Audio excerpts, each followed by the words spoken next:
नमस्कार दोस्तों, जय सिया राम। मैं सचिन पांडे एक बार फिर एक नया अंक लेकर आपके सामने उपस्थित हुआ हूँ।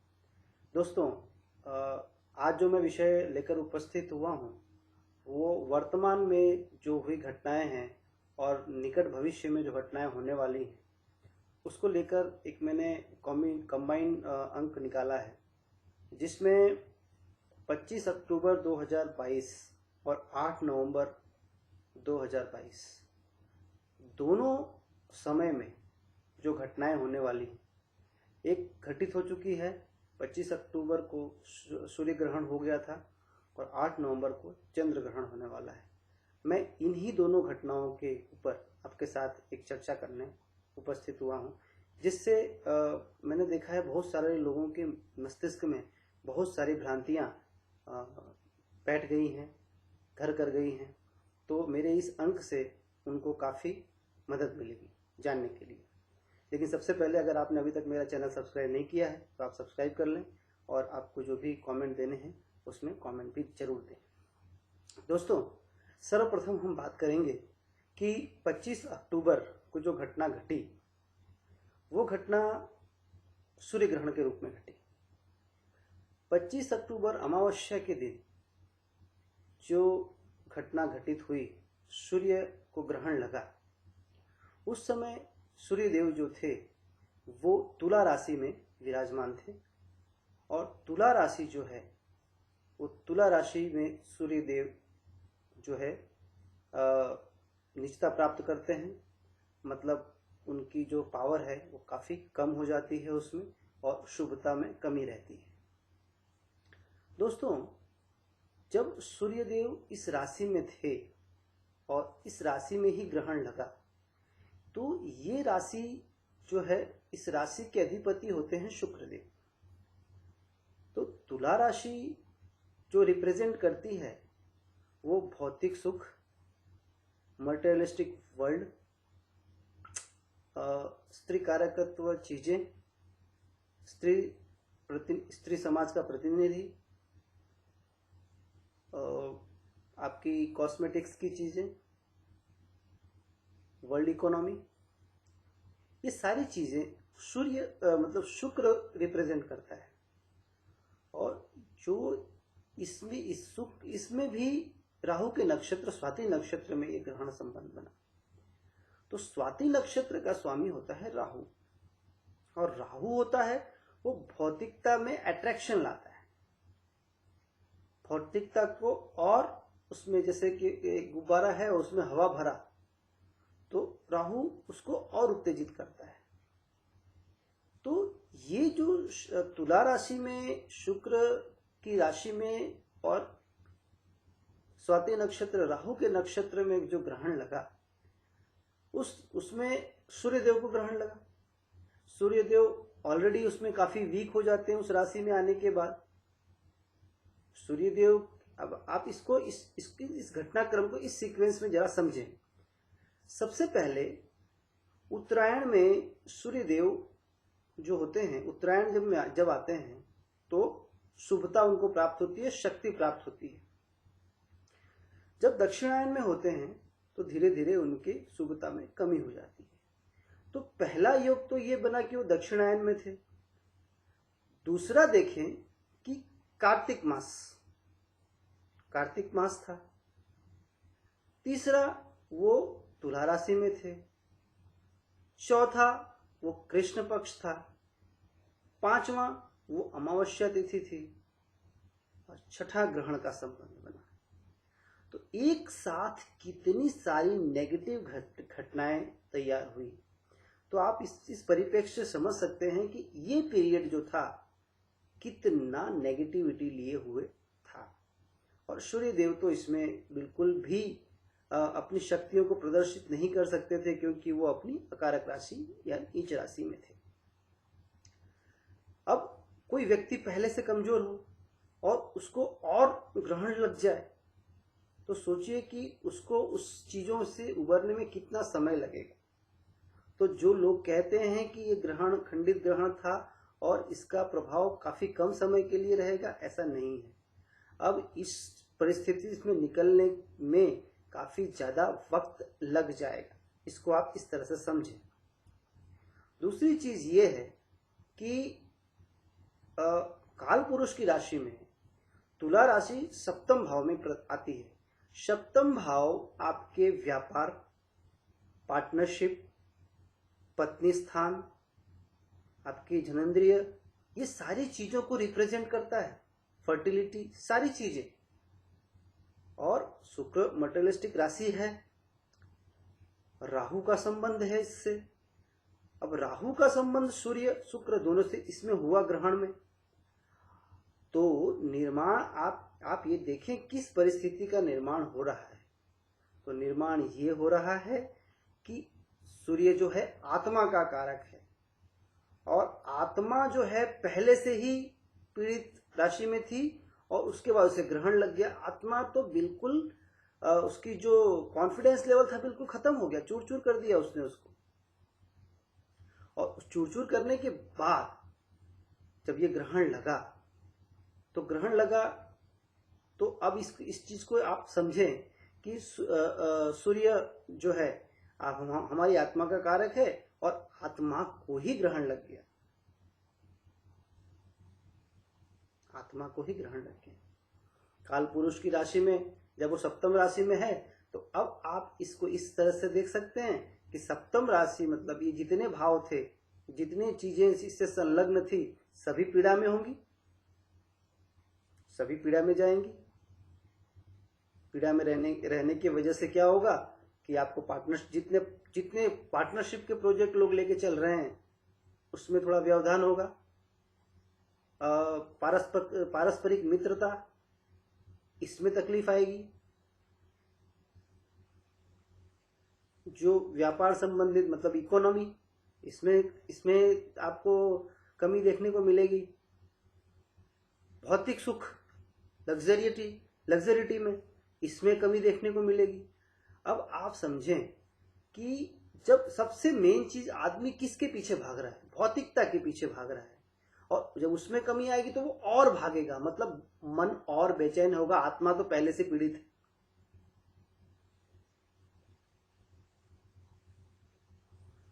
तो ये जो ग्रहण लगा है इसमें तुला राशि में लगने की वजह से ज्यादा नुकसान इसीलिए है क्योंकि भौतिकता, शुक्र जो है हमारी लग्जरियस लाइफ और सारी चीजों को रिप्रेजेंट करता है। शुक्र लक्ष्मी भी है, पैसा है, धन है, और धन जो है 8 अष्टलक्ष्मी के रूप में वर्णित है। उसमें अन्न लक्ष्मी भी आ गई, विजय लक्ष्मी भी आ गई, संतान लक्ष्मी भी आ गई, सभी चीजों का संबंध जुड़ा हुआ है। तो शुक्र की राशि में ग्रहण लगने की वजह से जो नुकसान हो रहा है वो सामान्य मानव के जीवन में तो इस तरह से हो रहा है। व्यापक रूप में देखें तो ये ग्रहण जो है पूर्वोत्तर के कुछ क्षेत्रों को भारत में से छोड़ दिया जाए तो शेष भारत के सभी हिस्सों में दिखाई दिया है। ये ग्रहण की इस ग्रहण ने सबसे ज्यादा जो रीजन कवर किया है वो रशिया और चाइना को कवर किया हुआ है, खाड़ी देशों को कवर किया हुआ है। तो इन देशों में उथलता पुथलता ज्यादा रहेगी, इन देशों में अनसर्टेनिटी ज्यादा रहेगी, ये देश लाइमलाइट में ज्यादा रहेंगे। आप देखेंगे स्टॉक मार्केट्स में अनसर्टेनिटी ज्यादा रहेगी, प्रॉपर्टी के रेट्स फिक्स नहीं रहेंगे, आदमी पे भरोसा नहीं करेगा, पार्टनरशिप में नुकसान है, फीमेल पार्टनर्स, पत्नी से संबंधित चीजें, ये सब में व्यक्ति थोड़ा पीड़ित रहेगा। तो ये इस सूर्य ग्रहण 25 अक्टूबर के सूर्य ग्रहण ने ये संकेत दिए हैं। अब आप सोचिए कि 25 अक्टूबर के जस्ट 15 दिन बाद 8 नवंबर को चंद्र ग्रहण भी होने जा रहा है। अब चंद्र ग्रहण को इस तरह से समझें हम। अब चंद्र ग्रहण जो है वो मेष राशि में भरणी नक्षत्र में लग रहा है। अब मेष राशि जो है वो काल पुरुष की प्रथम मतलब लग्न है, प्रथम राशि है उसमें। अब प्रथम राशि में ये ग्रहण लगेगा चंद्र और राहु की युति होगी। तो चंद्र है मन का कारक। 15 दिन पहले आत्मा तो घायल हो चुकी है और 15 दिन बाद मन भी घायल हो जाएगा। तो व्यक्ति जो है आत्मा और मन दोनों से पीड़ित हो जाएगा। संसार आत्मा और मन दोनों से पीड़ित हो जाएगा। मुख्य सोर्स आत्मा और मन ही है और 15 दिन के अंदर इस तरह की घटनाएं घटित होना ये अपने आप में अत्यंत अशुभ संकेत है। इतने कम समय में ये घटनाएं हो रही हैं।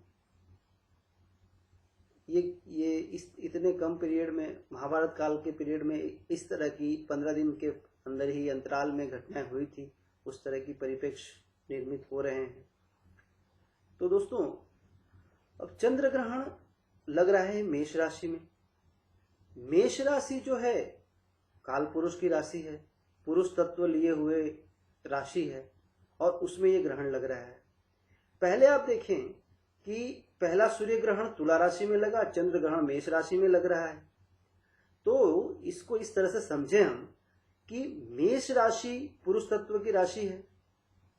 मार्स बोलते हैं ना, Mars represent for man and Venus represent for women. तो मंगल जो है पुरुषत्व को दर्शाता है और शुक्र जो है स्त्रीत्व को रिप्रेजेंट करता है। तो प्रथम और सप्तम दोनों भाव पीड़ित हो गए 15 दिन के अंदर। काल पुरुष के दोनों केंद्र स्थान पीड़ित हो गए आमने सामने के। तो जब दोनों स्थान पीड़ित हो गए, आमने सामने दोनों स्थान पीड़ित हो गए, तो व्यक्ति खुद भी पीड़ित हुआ, उसका सामने पार्टनर भी पीड़ित हो गया। किसी का तुला लग्न है, ठीक है, तो तुला लग्न में उसको ग्रहण तो सूर्य ग्रहण लगा और 15 दिन बाद चंद्र ग्रहण सामने पार्टनर स्थान में भी लग गया। अब दूसरी चीज इस तरह से समझें कि सूर्य जो है तुला राशि में अकारक होकर नीचत्व प्राप्त करता है और सूर्य मेष राशि में उच्चता प्राप्त कर लेता है। तो ग्रहण सूर्य की नीचत्व राशि और उच्च राशि दोनों में लगा। तो सूर्य का संबंध और चंद्र का संबंध आत्मा और मन से होता है और आत्मा और मन जिसके मजबूत हैं, जिसके अच्छे हैं, सूर्य और चंद्र जिसकी कुंडली में सबसे स्ट्रांग है, वो बड़े से बड़ी विपत्ति से बाहर आ जाता है। और जब ये ग्रसित हो जाते हैं, ये पीड़ित हो जाते हैं, तो समस्याएं काफी ज्यादा बढ़ जाती है। मन जो है कहीं लगता ही नहीं, चंचल हो जाता है, अस्थिर हो जाता है, कंफ्यूजन वाली स्टेज ज्यादा बढ़ जाती है, डिसीजन लेने में प्रॉब्लम्स होती है और जब डिसीजन ले भी लेते हैं तो अक्सर गलत साबित होते हैं। अब आगे बात करते हैं। अब तुला राशि से मेष राशि के बीच की जितनी राशियां हैं सभी में इसके प्रभाव देखने को मिलेंगे और इसमें भी शनि की जो 2 राशियां हैं मकर और कुंभ, उसमें ज्यादा प्रभाव देखने को मिलेंगे क्योंकि वो अभी 7.5 के दौर से भी गुजर रही हैं। तो दोस्तों, ये जो ग्रहण का निर्माण हो रहा है 15 दिनों के अंदर 2 ग्रहण का निर्माण होना अपने आप में एक विचित्र घटना है और ये घटना मानव फलक पर, मानव जीवन में एक महत्वपूर्ण रोल अदा करने वाली है। व्यक्ति संभल कर चलेगा, अच्छे कर्म करेगा तो इसकी जो नेगेटिविटी है उसके प्रभाव से थोड़ा सा बच पाएगा। सूर्य ग्रहण और चंद्र ग्रहण आमतौर पे देखा जाए तो ये रूटीन घटना है। साल में 3, 4 या 5 सूर्य ग्रहण होते हैं, अक्सर होते रहते हैं, लेकिन इतने कम समय में चंद्र और सूर्य ग्रहण दोनों हो और वो दिखाई भी दे। कभी कभी ऐसा होता है कि सूर्य ग्रहण है लेकिन चंद्र ग्रहण है, लेकिन वो हमें दिखाई नहीं दे रहा है, वो वेस्टर्न कंट्रीज में दिखाई देगा, हमारे को उसका इफेक्ट नहीं आता है। लेकिन इस बार तो हमें दोनों का इफेक्ट लेने वाले हैं हम लोग। तो किसी भी रूप में मन व्यथित रहने वाला है। आने वाला जो समय है वो काफी संघर्षमय है आने वाला जो समय है अनिश्चितताओं से भरा हुआ समय है, काफ़ी विसंगतताएं, कन्फ्यूजन लिए हुए समय है। तो सभी को अपने इससे बचने के लिए, इसमें मजबूती से टिके रहने के लिए अपने अपने इष्ट देव और उनका जो लग्नेश है उसको मजबूत रखें। सूर्य और चंद्र के बाद अगर सबसे कोई महत्वपूर्ण रोल अदा करता है तो वो लग्नेश ही अदा करता है। तो लग्नेश को अच्छा रखें, लग्नेश को स्ट्रांग रखें, लग्नेश के मंत्रों की साधना करें, जिससे कि आने वाले समय में आपको कम नुकसान हो। दोस्तों, सूर्य ग्रहण हमने सबने देखा, चंद्र ग्रहण आने वाले 8 नवंबर को दिखाई देगा। इस पीरियड में सूर्य जो होता है वो पूर्व दिशा को प्रदर्शित करता है। तो संसार का जो पूर्व हिस्सा है वो इससे ज्यादा प्रभावित रहेगा, उसमें अनसर्टेनिटी ज्यादा रहेंगी। देश के भी जो राज्य हैं, पूर्व के राज्य, उसमें ज्यादा हमको गतिमान और परिस्थितियां देखने को मिलेंगी। वैसे ही चक्रवात, तूफान, शीतरंग जो है उसी पीरियड में हमारे पूर्वी हिस्से को टच करके गया। बांग्लादेश, पश्चिम बंगाल, उड़ीसा तट को काफी नुकसान पहुंचाया उसने। तो दोस्तों, ये अनसर्टेनिटी इस तरह से बनी रहेगी। चंद्र ग्रहण जो 8 नवंबर को होने वाला है मेष राशि में होगा। मेष राशि काल पुरुष के मस्तक की राशि बताई जाती है। तो मानसिक पुरुषों में, ज्यादातर स्त्रियों की अपेक्षा पुरुषों में मानसिक स्थिति का असंतुलित होना ज्यादा अक्सर नजर में आएगा। मन भ्रमित ज्यादा होगा। कॉन्क्रीट, सूर्य जहां उच्चता प्राप्त करता है वो राशि है मेष। तो उस राशि में ग्रहण का लगना तो ये दर्शाता है कि मानस पटल जो है, मनुष्य का जो मन है और मस्तिष्क है, मन और मस्तिष्क का कॉम्बिनेशन प्रॉपर नहीं बैठेगा, जिससे कि उसके किए गए निर्णय अगर उसने किए हैं तो वो गलत भी साबित होंगे। तो ये एक जनरल घटनाएं इस रूप में निर्मित होंगी। तो इस तरह की घटनाएं जब निर्मित होंगी तो ये हमें पहले से अगर मालूम है तो हम इसका थोड़ा सा उपचार कर सकते हैं। इससे बचने के लिए हम कुछ प्रयास कर सकते हैं। तो सबसे पहले सूर्य सभी जीवों के लिए कारक तत्व सूर्य है। सूर्य प्रकाश अत्यंत आवश्यक है।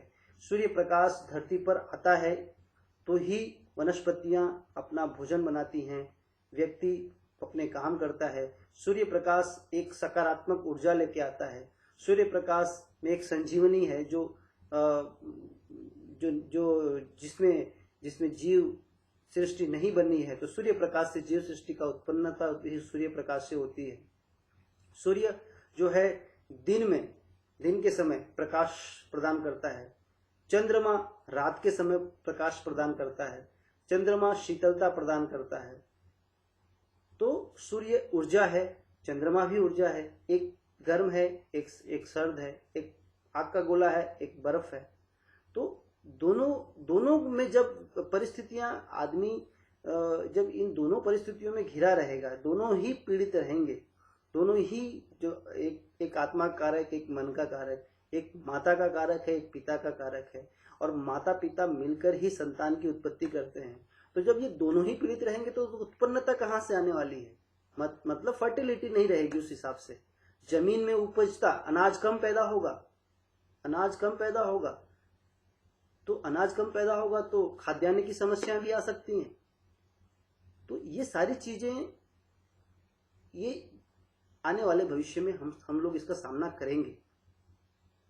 दोस्तों, जब सूर्य प्रकाश पृथ्वी पर आता है तो अपनी पूरी सकारात्मक ऊर्जा को लेके आता है, लेकिन जब उसको ग्रहण लगता है, उस प्रकाश अवरुद्ध हो जाता है, तो उसमें से जो एनर्जी निकलती है उससे टकरा कर उसमें 3 संभावनाएं होती हैं। एक, वो उसको छेद कर पार करके आ जाए। दूसरा, वो उसको शोषित कर ले। और तीसरा, वो उससे टकरा कर वापस उस तक पहुंच जाए। ये तीनों ही चीजें अत्यंत गंभीर हैं उस परिस्थिति में, क्योंकि अगर वो उसको पार करके आती है तो भी वो दूषित हो गई, अगर वो उतने में ही रुक जाती है तो जो पॉजिटिव एनर्जी आनी थी वो उसने शोषित कर ली, और तीसरी अगर वो वापस जाती है तो वो एनर्जी जो हमें मिलनी चाहिए थी वो वापस रिफ्लेक्ट होकर जाएगी, तो भी वो सृष्टि में जो है इम्बैलेंस क्रिएट करेगी वो ऊर्जा। तो तीनों ही परिस्थितियां अत्यंत गंभीर हैं। तो इन परिस्थितियों में चंद्र ग्रहण हो या सूर्य ग्रहण हो, ये दोनों परिस्थितियां अत्यंत ही विपरीत परिस्थितियां हैं, और ये हमारे निकट भविष्य में आने वाली हैं। एक हमने 25 अक्टूबर को देख लिया है और दूसरा 8 नवंबर को हम देखेंगे। अब बात करते हैं ये किन किन राशियों को प्रभावित करेंगे। सबसे पहले बात करते हैं हम मेष राशि। मेष राशि में जब ये चंद्र ग्रहण लगेगा तो मेष राशि के जातक काफी अपने आप में असहजता महसूस करेंगे, इनसिक्योरिटी महसूस होगी, मन बेचैन रहेगा, मानसिक डिसीजन गलत होंगे और शारीरिक कष्ट पीड़ाएं ज्यादा, दुर्घटनाएं होने की संभावना रहेंगी, बीमारी आने की संभावना रहेगी। आप खुद अपने आप से इतने ज्यादा फ्रस्ट्रेट हो जाएंगे क्योंकि आपके किए गए निर्णय आपको गलत लगेंगे, आपका मानसिक स्तर काफी डाउन हो जाएगा, रक्तचाप बढ़ जाएगा। ये सब चीजों की संभावना मेष लग्न के जातकों के लिए आने वाली है। वृषभ लग्न के जातकों के लिए क्या होगा इसमें? वृषभ लग्न में ये वृषभ लग्न के जातक इसमें जो है काफी पीड़ित रहेंगे, क्योंकि उनके तो द्वादश भाव में ये एक द्वादश में है, एक षष्टम में पहले ही बन चुका है, तो वो जो दो धुरियां हैं वो दोनों धुरियां पीड़ित हैं, तो वो भी काफी उनको नींद की समस्याएं, अस्पताल के खर्चे, कोर्ट कचहरी के खर्चे ये बढ़ जाएंगे, रोग शत्रु परेशान करेंगे, ऋण बढ़ जाएगा। ये सब सारी समस्याएं वृषभ राशि के जातकों को होने वाली है। मिथुन राशि की बात करें तो मिथुन राशि के जातकों के लिए ये समय काफी अनुकूल रहेगा। मिथुन राशि के जातकों को फाइनेंशियल गेन होने की संभावना है, लेकिन साथ ही साथ संतान को कष्ट, संतान से तकलीफ, जुए सट्टा लॉटरी में नुकसान होने की संभावना प्रदर्शित करता है।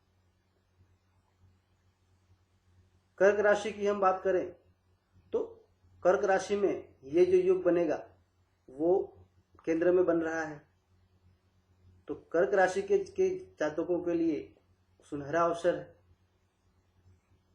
उनको कैरियर में, उनके कार्य क्षेत्र में, परिवार में संभावनाएं काफी अच्छी नजर आएंगी। सिंह राशि के जातकों की बात करें तो सिंह राशि के जो जातक हैं इस पीरियड में जो है काफी धार्मिक यात्राएं ज्यादा करेंगे। भाई बहन से थोड़ा सा मनमुटाव रहेगा, जितनी मेहनत करेंगे उतना रिजल्ट नहीं मिलेगा, इससे वो थोड़ा सा पीड़ित रहेंगे। कन्या राशि की बात करें तो कन्या राशि या कन्या लग्न की बात की जाए तो इनकी जो परिस्थितियां रहेंगी वो काफी विषम रहेंगी, काफी पीड़ित रहेंगे। अचानक कोई भी चीज अचानक हो जाना, जीवन में कोई घटना, अशुभ घटना, बीमारी, गुप्त रोग, परिवार प्रॉपर्टी संबंधी समस्याएं, इससे पीड़ित रहेंगे। तुला लग्न तो विषय में तुला लग्न में ग्रहण है तो इनके लिए तो कतई शुभ नहीं है, और तुला लग्न के बारे में आपको मैं पहले ही बता चुका हूं। इसमें लग रहा है तो सारी चीजें मटेरियलिस्टिक, तुला लग्न के सारी बैलेंस जो है तो डिस्टर्ब है इनका। वृश्चिक लग्न की बात करें तो वृश्चिक लग्न के लिए भी ये पीड़ात्मक समय है। वृश्चिक लग्न के लोग भी इसमें पीड़ा अनुभव करेंगे। मकान के खर्चे, अस्पताल के खर्चे, कोर्ट कचहरी की संभावनाएं, प्रतियोगिता में विफलताएं, रोग ऋण बढ़ जाना, ये सारी समस्याएं उनको देखने को मिलेंगी। धनु लग्न की बात करें तो धनु लग्न के जातकों के लिए ये समय अनुकूल है। इसमें उनको काफी आध्यात्मिक ज्ञान, स्पिरिचुअलिटी ज्ञान, फाइनेंशियल गेन, संतान से फायदा, ये सब चीजें उनके अंदर ज्यादा है। मकर लग्न के जातकों की बात करूं तो मकर राशि या मकर लग्न के जातक पिछले काफी समय से पीड़ित चल रहे हैं। उनकी पीड़ा जो है वो कम नहीं होने वाली, लेकिन वो स्टेज बढ़ने भी नहीं वाला है। वो स्टेज को वो मेंटेन करेंगे, तकलीफें रहेंगी मकर लग्न के जातकों की, लेकिन वो उसमें से संघर्ष करके बाहर आ पाएंगे। कुंभ लग्न की बात करूं तो कुंभ लग्न के लिए जो ये योग निर्मित हुआ है वो कतई भी उसको आप अच्छा नहीं मानेंगे, लेकिन फिर भी कुंभ लग्न के जातक अपने मेहनत से, अपनी स्पिरिचुअलिटी से, अपने कर्म से ये सब चीज़ों को मैनेज करने की प्रयत्न करेंगे। खर्चे में वृद्धि होगी, मानसिक स्थिति थोड़ी डिस्टर्ब रहेगी, क्योंकि वो 7.5 के दौर से भी गुजर रहे हैं, तो उनमें भी थोड़ी समस्याएं आने की संभावना है। मीन लग्न के जातकों के लिए ये समय भी ठीक नहीं है, क्योंकि मीन लग्न में भी बीमारी की संभावनाएं, मानसिक अशांति, नेत्र पीड़ा, ये सब चीज़ें होने की संभावना है। तो दोस्तों, ये सारे लग्न और राशियां किसी न किसी रूप से प्रभावित हैं। तो हमें ये देखना है कि हम पे कब असर करेंगी। अगर हमारे चार्ट में सूर्य या चंद्र की युति हो, सूर्य या चंद्र अकारक हो, सूर्य या चंद्र नीच के हों, सूर्य या चंद्र पीड़ित हों, तब जाके हमें इसका दोष, इसकी जो नकारात्मकता है वो ज्यादा असर करेगी। तो जिनकी कुंडली में सूर्य चंद्र की युति है, सूर्य नीच के हैं, चंद्रमा नीच के हैं, या चंद्रमा जो है 6, 8, 12 में बैठे हैं,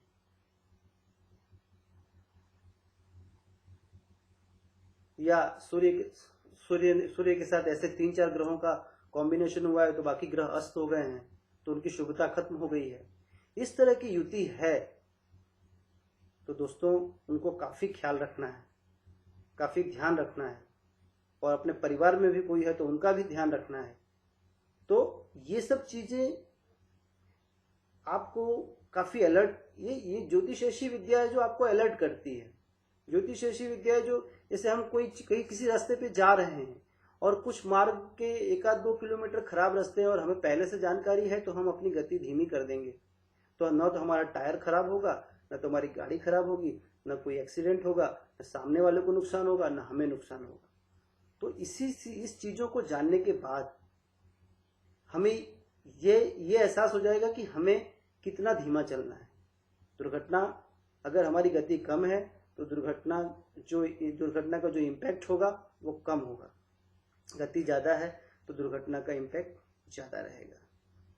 तो दोस्तों, ये जो दोनों ग्रहण 25 अक्टूबर वाला और आने वाला 8 नवंबर वाला, ये दोनों ग्रहण जो लग रहे हैं, ये काफी खतरनाक हैं आने वाले समय के लिए, देश और दुनिया के लिए, क्योंकि ये जो ग्रहण है ये दोनों ग्रहण मानव के संपूर्ण जो उनके जीवन साइकिल है, उनका दैनिक दिनचर्या है, उसको इफेक्ट करेंगे। सूर्योदय के साथ ही हमारा दिनचर्या शुरू होती है, और चंद्रोदय के बाद जब चंद्र का उदय होता है तो सृष्टि में शीतलता आती है, मन शांत रहता है। चंद्र अगर हमारा पक्ष बल मजबूत है तो हमारा मन शांत रहेगा। तो चंद्रमा ग्रसित हुआ, मन ग्रसित हुआ, सूर्य ग्रसित हुआ तो आत्मा ग्रसित हुई। तो आत्मा और मन दोनों ग्रसित हुए तो किसी भी तरह से ये अच्छा नहीं माना जाएगा, और इतने अल्प समय में तो ये बिल्कुल भी अच्छा नहीं माना जाएगा। तो दोस्तों, ये छोटा सा, ये अभी आने वाली जो घटनाएं हैं और जो घटना घटित हो चुकी है, इसके ऊपर से ये जो काफ़ी भ्रांतियां थीं, तो मैंने अपने तरफ से आपको समझाने का पूरा प्रयास किया है। उम्मीद है कि आपको मेरा ये प्रयास पसंद आएगा। अगर पसंद आए तो आप इसे ज़रूर लाइक करें, और मेरे आने वाले वीडियोस को देखने के लिए मेरा चैनल ज़रूर सब्सक्राइब करें। तो दोस्तों, आज तब तक के लिए मुझे इजाज़त दें। भगवान भोलेनाथ हम सब पर अपनी दया बनाए रखें और हम सब पे करुणा बरसाए रखें, ताकि इस तरह की जो भी नेगेटिव घटनाएं घटने वाली हैं, जिससे हमारे भोलेनाथ हमारी रक्षा कर सकें। दोस्तों आगे आगे आने वाली वीडियो में मैं फिर आपको कुछ नया कुछ लेके आऊँगा, कुछ नया बताऊँगा। तब तक के लिए आप सभी के सो मेरा जय श्री राम।